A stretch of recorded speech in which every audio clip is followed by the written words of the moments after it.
2026년 미국 주거 부동산은 한마디로 큰 상승장을 맞추는 게임이라기보다 좋은 물건을 좋은 조건으로 사는 게임에 가깝습니다. 금리가 6%대에서 내려오긴 했지만 여전히 부담이 남아있고 그 부담이 거래량과 가격의 속도를 제한하고 있습니다. 그래서 2026년의 핵심은 시장 방향성만 보는 게 아니라 어느 도시에서 어떤 수급 구조를 고르고 얼마에 사고 어떤 조건으로 자금을 쓰고 운영 비용을 어떻게 통제하느냐입니다. 오늘은 이 프레임으로 2026년 투자를 다각도로 정리해 보겠습니다. 최근 지표를 먼저 깔고 가겠습니다.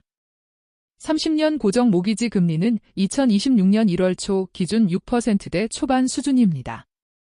기존 주택 거래는 11월 기준 연율 413만 건 정도로 완만히 회복하는 흐름이지만 과거 정상 수준과 비교하면 아직 낮습니다. 재고는 143만 채로 4.2개월치 수준인데 수급이 느슨하다고 보기 어렵고 그렇다고 극단적으로 부족하다고 보기도 애매한 구간입니다. 가격은 전년 대비 1%대 상승으로 둔화된 흐름이 확인됩니다. 즉 거래는 바닥권, 가격은 저속, 공급은 조금씩 회복이라고 요약할 수 있습니다. 많이들 연준이 금리를 내리면 집값이 오를 거라고 단순하게 생각하시는데요. 주택시장에는 장기금리와 모기지 스프레드가 더 크게 작동합니다. 특히 30년 고정 모기지는 10년물 국채 수익률의 영향을 강하게 받고 여기에 금융시장의 리스크 프리미엄이 붙습니다. 그래서 연준이 완화적인 스탠스를 보여도 장기금리가 버티면 모기지는 쉽게 5%대로 내려오지 않습니다. 2026년 투자자 관점에서는 금리가 6% 초중반에서 유지되는지 아니면 다시 6% 후반으로 튀는지가 매우 중요합니다. 같은 집이라도 월 상환액이 크게 달라지기 때문입니다. 금리가 작년보다 내려오면 당연히 구매력은 좋아집니다. 하지만 체감은 생각보다 느릴 수 있습니다. 이유는 간단합니다. 첫째, 집값 레벨 자체가 높습니다. 둘째, 생활비와 보험료 같은 보유 비용이 올라서 총 주거비 부담이 커졌습니다. 셋째, 대출 심사가 완화되는 흐름이 제한적이면 수요는 빠르게 폭발하지 않습니다. 2026년 수요를 보는 포인트는 세 가지입니다. 첫째, 고용이 견조한지입니다. 둘째, 첫집 구매자의 시장 복귀가 실제 계약으로 이어지는지입니다. 셋째, 리파이 수요가 본격적으로 열릴 만큼 금리가 의미 있게 내려오는지입니다. 이 세 가지가 맞물려야 거래가 정상화됩니다. 공급 쪽에서 가장 중요한 구조는 락인 효과입니다. 저금리 시절에 3%대 모기지를 받은 집주인 입장에서는 집을 팔고 새로 사는 순간 6%대 금리를 감당해야 합니다. 그래서 이사를 미루고 그 결과 시장에 나오는 매물이 생각보다 빠르게 늘지 않습니다.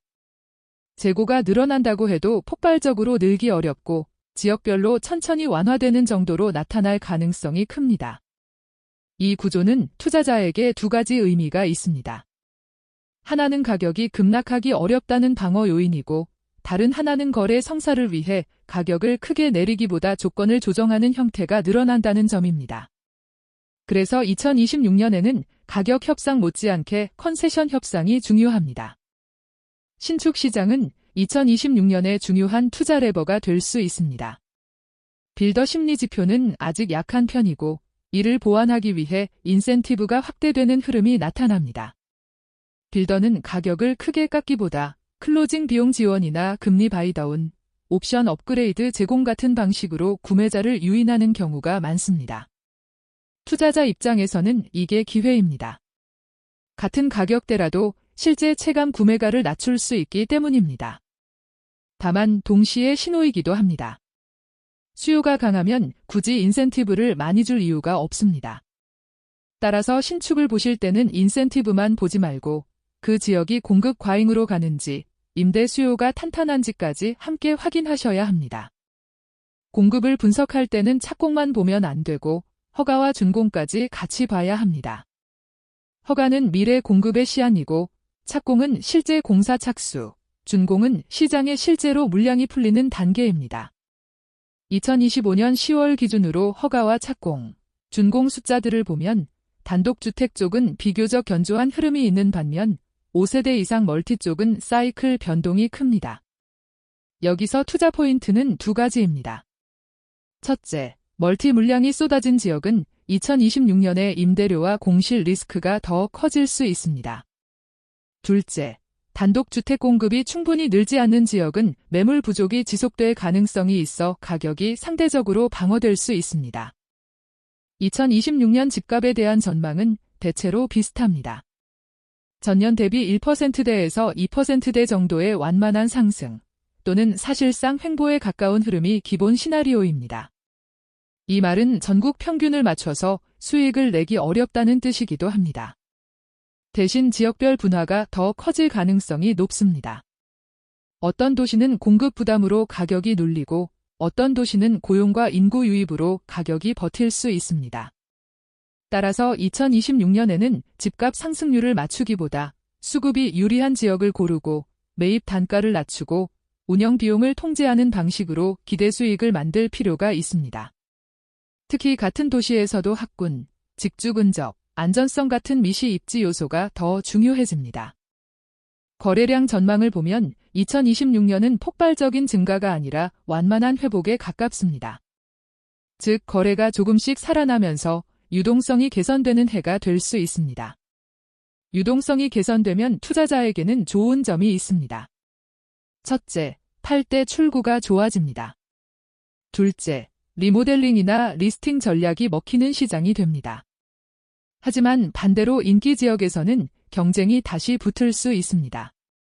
그래서 2026년에는 거래가 살아나기 전에 미리 좋은 조건으로 포지션을 잡는 게 유리할 수 있고 거래가 살아난 뒤에는 무리한 오버페이를 피하는 규율이 더 중요해집니다. 결국 거래 정상화는 기회이지만 시장의 체력이 완전히 돌아온 건 아니라는 점을 동시에 기억하셔야 합니다. 임대 쪽은 2026년에 기대치를 보수적으로 잡는 게 안전합니다.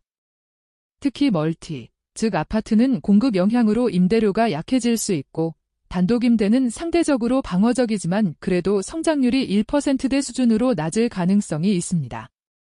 이 환경에서는 두 가지가 중요해집니다. 첫째, 임대료를 올리는 전략보다 공실을 줄이는 운영이 중요합니다. 둘째, 임대료가 잘 오르지 않으면 비용 관리가 곧 수익률입니다. 보험료, 재산세, 수리비, 관리비를 보수적으로 잡고 들어가야 합니다. 그리고 신규 임대 수요가 있는 입지, 예를 들면 일자리 접근성이 좋고 생활 인프라가 안정적인 곳이 상대적으로 유리합니다. 2026년에는 캡레이트만 보고 투자하면 위험해질 수 있습니다. 금리 6%대에서 레버리지를 쓰면 표면 캡레이트가 괜찮아 보여도 부채 비용이 수익을 잠식하기 쉽습니다. 그래서 캐시 온 캐시, 그리고 DSCR을 함께 보셔야 합니다. 캐시 온 캐시는 내 돈이 얼마나 벌리는지를 보는 지표이고 DSCR은 임대 수익이 대출 상환을 얼마나 커버하는지를 보는 안전장치입니다. 2026년에는 임대료 상승이 크지 않다고 가정하고 공실과 수리비를 넉넉하게 잡은 다음에도 숫자가 맞는지 확인해야 합니다. 숫자가 안 맞으면 해법은 세 가지입니다. 매입가를 낮추거나 자기 자본 비중을 높이거나 금리 바이다운 같은 조건을 끌어오는 것입니다. 투자는 시나리오 게임이기도 합니다. 2026년은 베이스 시나리오가 가장 유력합니다. 금리는 6%대 초중반에 머물고 가격은 0에서 2%대, 거래는 완만한 회복이라는 그림입니다. 업사이드는 금리가 더 빨리 내려가 5%대 후반에 접근하는 경우입니다. 이때는 대기 수요가 풀리면서 거래가 더 크게 늘고 가격도 반등할 수 있습니다. 다운사이드는 장기금리 재상승이나 고용 충격이 겹치는 경우입니다. 이때는 재고가 쌓이는 지역부터 가격 조정이 커질 수 있습니다.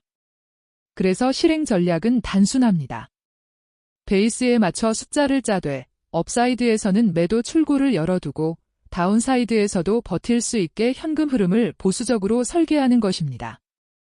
2026년에서 알파의 대부분은 지역 선택에서 나올 가능성이 큽니다. 지역을 고를 때는 세 가지를 세트로 보시면 좋습니다. 첫째, 재고입니다. 재고가 늘고 있는지, 몇 개월치 공급인지, 가격이나 매물이 늘고 있는지를 봅니다. 둘째, 고용입니다. 특정 산업 의존도가 너무 높지 않은지, 대형 고용주가 안정적인지, 인구가 유입되는지 확인합니다. 셋째, 공급 파이프라인입니다. 신축이 과도하게 늘어나는 지역인지, 특히 아파트 공급이 몰리는지 확인해야 합니다. 이 세 가지가 동시에 유리한 지역은 2026년에 가격이 크게 흔들리지 않고 임대도 안정적일 가능성이 높습니다. 반대로 세 가지 중 둘 이상이 불리하면 싸게 사도 운영 스트레스가 커질 수 있습니다. 2026년의 협상은 단순한 가격 깎기보다 컨세션에서 성과가 나오는 경우가 많습니다. 셀러나 빌더는 가격을 크게 내리면 주변 시세에 영향을 주기 때문에 대신 클로징 비용 지원이나 금리 바이다운, 수리 크레딧처럼 체감 비용을 낮춰주는 방식으로 거래를 성사시키려 합니다. 투자자 입장에서는 이게 유리할 수 있습니다. 같은 매입가라도 초기 현금 유출을 줄이고 월 상환액을 낮추면 현금 흐름이 개선되기 때문입니다. 실전에서는 오퍼 단계에서부터 컨세션을 명확히 요구하셔야 합니다. 그리고 컨세션을 받더라도 기본 전제는 매입가 자체가 과하지 않아야 합니다. 컨세션은 보너스이고 과매수의 면죄부는 아닙니다. 2026년은 자금 조달을 어떻게 짜느냐가 수익률을 좌우합니다. 금리 6%대에서는 레버리지의 달콤함이 줄어듭니다. 그래서 중요한 질문은 이것입니다. 지금 금리로도 버틸 수 있는가? 그리고 금리가 내려가면 리파이로 개선할 여지가 있는가입니다. 장기 보유라면 고정금리를 기본으로 두고 향후 리파이 가능성을 옵션으로 가져가는 접근이 흔히 안정적입니다. 변동금리나 단기 만기는 초기 월 납입을 줄여줄 수 있지만 리셋 리스크가 존재합니다. 따라서 어떤 구조를 선택하든 스트레스 테스트를 하셔야 합니다. 예를 들어 금리가 2%포인트 더 올라가도 현금 흐름이 무너지지 않는지, 공실이 길어져도 버틸 수 있는지부터 확인하는 것입니다. 2026년 투자 유형을 비교해 보겠습니다. 단독주택 장기 임대는 임대료 성장률이 낮더라도 상대적으로 방어적인 경우가 많습니다. 가족 단위 수요가 있고 거주 안정성이 높기 때문입니다. 멀티, 특히 아파트는 공급이 몰리는 지역에서 임대료와 공실 부담이 커질 수 있어 운영 난도가 올라갈 수 있습니다. 다만 그만큼 매입 협상은 유리해질 수도 있습니다. 신축은 빌더 인센티브를 활용하면 조건이 좋아질 수 있지만 공급이 과도한 지역에서는 임대 경쟁이 심해질 수 있습니다. 플립이나 단기 차익형은 2026년에 더 까다로울 수 있습니다. 보유기간 동안 이자와 세금, 보험 같은 캐리 비용이 수익을 갉아먹기 쉽기 때문입니다. 첫 번째 리스크는 금리입니다.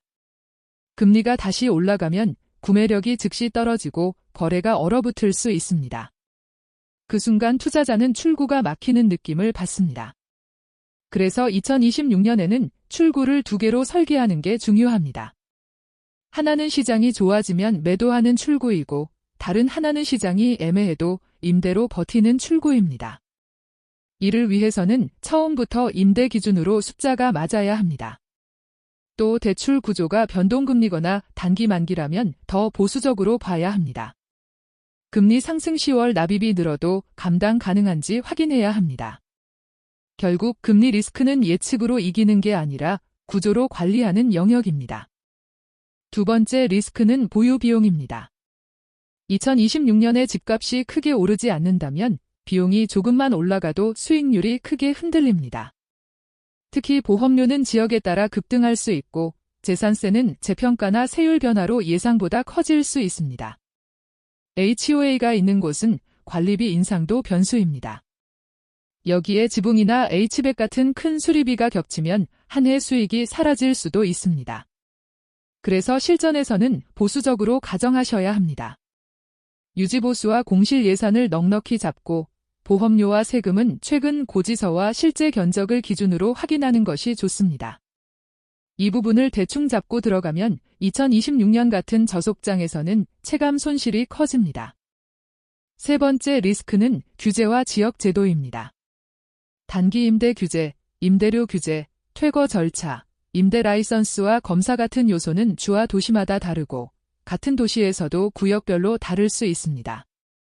2026년처럼 가격 상승이 크지 않을 때는 이런 비가격 변수가 수익률에 더 직접적으로 작동합니다. 그래서 투자 프로세스에 체크리스트를 넣으셔야 합니다. 첫째, 해당 도시의 임대 관련 조례를 확인합니다. 둘째, HOA 규정이 임대에 어떤 제한을 두는지 봅니다. 셋째, 보험 인수 가능 여부와 보험료의 현실성을 확인합니다. 넷째, 예상 공실률과 임대 수요를 로컬 데이터로 검증합니다. 이런 절차가 번거로워도 2026년에는 성패를 가르는 요소가 됩니다. 마지막으로 실행 로드맵입니다. 첫째, 매주 확인할 숫자를 고정합니다. 모기지 금리, 지역 재고와 신규 리스팅, 임대료와 공실 트렌드입니다. 둘째, 딜 기준을 문서로 고정합니다. 목표 캐시 온 캐시, DSCR 최저선, 유지보수와 공실 예산, 보험료와 세금의 보수적 가정입니다. 셋째, 오퍼 전략을 고정합니다. 컨세션을 적극적으로 요구하고 필요하면 금리 바이다운과 클로징 비용 지원을 패키지로 협상합니다. 넷째, 출구를 이중으로 설계합니다. 임대로 버틸 수 있어야 하고 거래 정상화가 오면 매도 옵션도 열어둡니다. 이 네 가지를 지키면 2026년 같은 저속장에서도 투자 결과가 안정적으로 나올 확률이 높아집니다.